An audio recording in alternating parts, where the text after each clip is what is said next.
Assalamualaikum warahmatullahi wabarakatuh. Saya akan menjelaskan materi struktur atom. Capaian pembelajarannya yaitu mahasiswa diharapkan mampu menjelaskan konsep struktur atom, mulai dari partikel penyusunnya, kemudian perkembangan model dari atom, hingga konfigurasi elektron. Nah, perkembangan teori atom itu dimulai dari model atom Dalton, kemudian model atom Thomson, kemudian model atom Rutherford, kemudian ada spektrum atom hidrogen dan model atom Bohr yang terakhir. Nah, ini adalah perkembangan teori atom yang pertama dikemukakan oleh Dalton. Nah, sebelum atom, ada ilmuwan yang menyatakan bahwa materi, di mana dia membagi-bagi materi terus-menerus sampai material tersebut menjadi sangat kecil dan tidak dapat dibagi lagi dan dinamakan sebagai atoma. Nah, ilmuwan tersebut bernama Demokritus, tetapi ini tidak masuk ke dalam perkembangan teori atom karena Demokritus menyatakan sebagai atoma, bukan atom. Nah, teori pernyataan atom itu dimulai dari Dalton, di mana John Dalton pada tahun 1808 menyatakan semua materi terdiri dari bola-bola atau bulatan-bulatan kecil yang mampu memantul secara tidak tentu dengan sangat elastis yang dinamakan dengan atom. Jadi John Dalton menyimpulkan bahwa atom adalah bagian yang terkecil dari suatu materi, di mana Dalton itu menyatakan atom itu bagian terkecil suatu materi atau zat yang tidak dapat dibagi-bagi lagi, di mana atom juga tidak dapat dimusnahkan, juga tidak dapat diciptakan terus oleh manusia.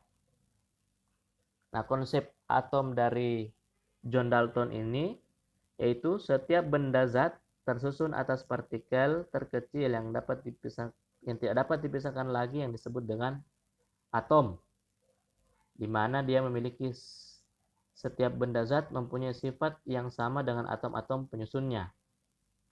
Bila sifat-sifat suatu zat berbeda dengan lainnya, menunjukkan atom-atom penyusun zat tersebut berbeda juga. Nah, dalam peristiwa reaksi kimia itu pada hakikatnya bukan menciptakan suatu suatu zat lain, ya, bukan menciptakan dari suatu zat menjadi zat yang bertambah, tetapi dia hanya berubah, tetapi hanya merupakan penyusunan kembali atom dalam suatu zat. Pada peristiwa reaksi kimia, jumlah atom-atom yang terlibat dalam penyusunan zat punya perbandingan berupa bilangan bulat yang sederhana. Setelah John Dalton, ilmuwan selanjutnya yaitu Thomson, di mana Thomson melakukan percobaan lampu tabung. Nah, hasil dari teorinya membantah teori dari John Dalton, karena John Dalton menyatakan atom adalah bagian yang terkecil dari suatu zat, sedangkan Thomson menyatakan bukan sebagai partikel terkecil dari suatu zat atau benda atau materi. Dia menyatakan bahwa atom itu berbentuk bola pejal, di mana terdapat muatan listrik positif dan negatif yang tersebar secara merata. Ya, bagaikan roti kismis. Anggaplah ini adalah roti dan ini adalah kismisnya. Dia tersebar secara merata. Jadi yang merah ini adalah tersebar positif dan kismisnya adalah negatif.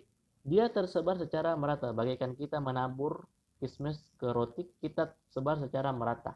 Begitu juga teori yang dikemukakan oleh Thomson, seperti roti kismis.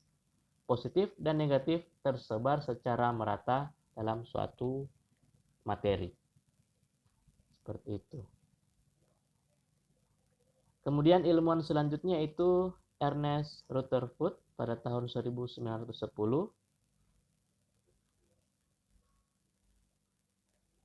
di mana menghasilkan bukti baru yang membuatnya mampu mengajukan model atom yang lebih lengkap dibanding ilmuwan sebelumnya, Dalton dan Thomson.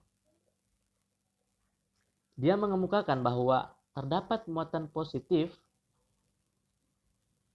yang dimana semuanya itu berada pada inti.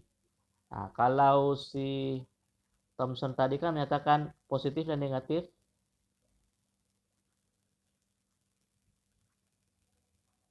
sama jumlahnya dan tersebar secara merata, namun Rutherford menyatakan tidak. Positif itu tidak tersebar secara merata, tapi dia berada di inti, nukleus, yang mengikat elektron pada tempatnya oleh adanya tarik-menarik yang elektris. Nah, bagaimana dia mengemukakan teorinya? Rutherford mengemukakan teorinya dengan mengajukan model atom dengan percobaan lempengan emas. Ketika dia memberi sinar, maka ada yang tembus, ada yang tertahan. Seperti itu. Atom terdiri atas inti atom yang bermuatan listrik positif, di mana massa atom hampir seluruhnya berada pada inti atom. Sedangkan muatan negatifnya atau elektron itu terletak sangat jauh dari inti. Nah, bila berkas hamburan sinar alfa ditembakkan pada lempeng emas, maka sinar yang keluar dari lempengan mengalami hamburan. Nah, dimasukkan sinar yang keluar dari lempengan emas ini mengalami hamburan. Dapat diamati pada cahaya terang dan gelap di layar pendar. Nah, hasil percobaannya sebagian besar partikel sinar alfa dapat tembus karena melalui daerah hampa. Jadi yang ini melalui daerah hampa. Ini juga melalui daerah hampa. Partikel alfa yang mendekati inti atom dibelokkan karena mengalami gaya tolak inti. Jadi inti atom ketika diberikan partikel-partikel sinar alfa, maka dia akan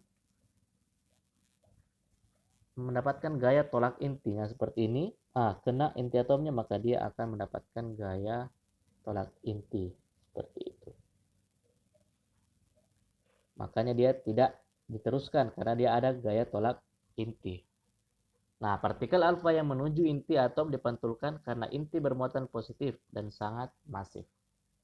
Nah, disitulah Rutherford menyatakan bahwa inti atom itu ada di tengah dan muatan elektron negatif itu ada di sekitaran inti.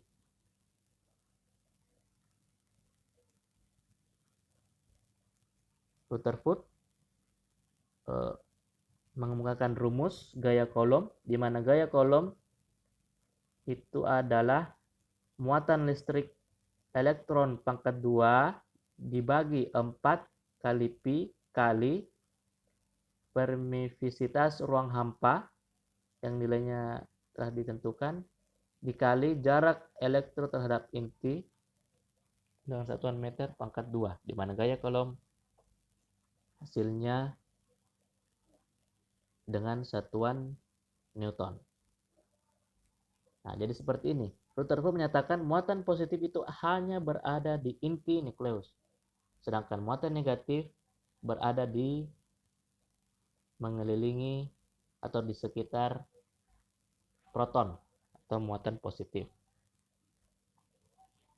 Nah, juga mengemukakan rumus gaya sentrifugal dalam satuan Newton itu sama dengan massa elektron dikali kelajuan gerak elektron pangkat 2 dibagi R jari-jari.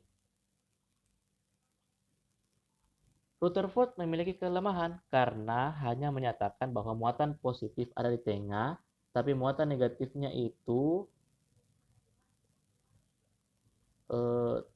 berada di sekitar muatan positif, tapi gambarnya seperti ini. Ya. Jadi bisa di dalam, bisa di luar, tetapi lintasannya itu sambung menyambung. Seperti itu. Berbeda dengan ilmuwan selanjutnya. Nah, untuk spektrum atom hidrogen, ya, pada tahun 1885, J.J. Balmer menemukan formulasi empiris dari 4 garis spektrum atom hidrogen. 1/lambda sama dengan R kali dalam kurung 1/2 kurang 1/n², di mana R adalah konstanta Hilbert. Nah, dalam spektrum atom hidrogen itu tersusun formulasi-formulasi deret sebagai berikut. Deret Lyman, deret ultraungu, kemudian deret Balmer, deret cahaya tampak, kemudian deret Paschen, deret inframerah 1. Yang masing-masing rumusnya dapat Anda lihat pada materi yang Anda download. Kemudian ada 4 deret bracket, deret inframerah 2, deret profound, deret inframerah 3. Syaratnya ketika N-nya 456 berarti masuk ke 1. Kemudian N-nya 567 masuk ke inframerah 2, N-nya 678 inframerah 3. Kemudian lanjut ke ilmuwan berikutnya itu Niels Bohr. Di mana Niels Bohr ini sebenarnya adalah bimbingan dari Rutherford di Universitas Victoria Manchester. Niels Bohr ini memperbaharui ide dari dosen bimbingannya, di mana dia menambahkan bahwa elektron itu berada pada orbit-orbit, bukan seperti gambar ini. Ya, ini kan sambung menyambung seperti obat nyamuk, ya. Tetapi Rutherford pada akhirnya dikembangkan teorinya oleh Niels Bohr yang merupakan mahasiswa bimbingannya dan menyatakan bahwa elektron berada pada orbit-orbit, tidak menyatu atau tidak sambung menyambung seperti obat nyamuk. Nah, dia menyatakan orbit-orbit seperti ini. Bagaikan positif itu adalah matahari, kemudian elektron berada pada orbit-orbit. Nah, tidak menyambung seperti obat nyamuk. Masing-masing ada orbitnya. N1, N2, dan N3. Nah, pada tahun 1913, Niels Bohr itu mengungkapkan teori baru mengenai struktur dan sifat atom. Prinsipnya menggabungkan teori kuantum Planck dan teori atom dari Rutherford yang dikemukakan pada tahun 1911. Nah, elektron mengelilingi inti dalam orbit berbentuk lingkaran di bawah pengaruh gaya Coulomb. Jadi elektron mengelilingi inti melalui lintasan stasioner. Elektron tidak mengorbit mengelilingi inti melalui sembarang lintasan. Jadi tidak sembarang lintasannya. Elektron yang berada di sini hanya melintas di sini. Elektron yang berada di sini itu melintas di sini. Elektron yang berada di sini itu melintas di sini. Bagaikan ini bumi, kemudian Merkurius, Venus, bumi, Mars. Nah, itu hanya Merkurius itu hanya melintas pada lintasannya, tidak ke sini, tidak ke sini.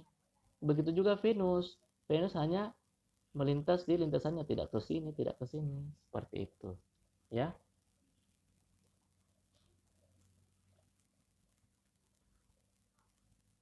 Nah, model atom Bohr menghasilkan rumus massa elektron dikali kecepatan linear elektron massa per second dikali jari-jari lintasan elektron meter sama dengan N, di mana N adalah nomor kulit atau bilangan kuantum utama, dikali H, itu berupa konstanta Planck yang nilainya 6,62 kali 10 pangkat minus 3 joule second per 2 dikali Pi.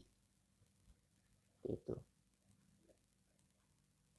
Ada pengecualian, elektron bisa berpindah dari suatu orbit ke orbit lainnya apabila elektron berpindah dari kulit luar ke kulit yang lebih dalam, akan dibebaskan energi dan sebaliknya akan menyerap energi. Nah, itu bisa dilihat nanti pada bagaimana kita menyusun konfigurasi elektron supaya dia lebih stabil. Nah, dapat Anda lihat rumusnya. Kemudian mekanika gelombang. Nah, teori atom mekanika klasik. Ada kelemahan dari atom Bohr. Bohr hanya dapat menjelaskan spektrum gas hidrogen, tidak dapat menjelaskan spektrum dari unsur yang jumlah elektronnya lebih dari 1. Makanya Untuk menjawab itu, ada teori Lois de Broglie dan teori dualisme gelombang. Nah, di mana lambda adalah wavelength of particle dalam satuan meter, itu sama dengan konstanta Planck yang ada tetapannya sama dengan 6,63 kali 10 pangkat minus 34 joule second per P, di mana P itu adalah massa of particle dalam satuan kilogram dikali V, kecepatan, speed of particle dalam satuan meter per second. Seperti itu. Tadi sudah ada rumusnya. Nah, seperti itu.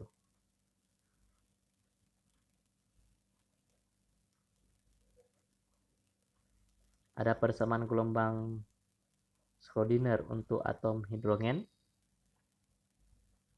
Dan gambaran tentang model mekanika kuantum atom itu seperti ini. Sekian dan terima kasih.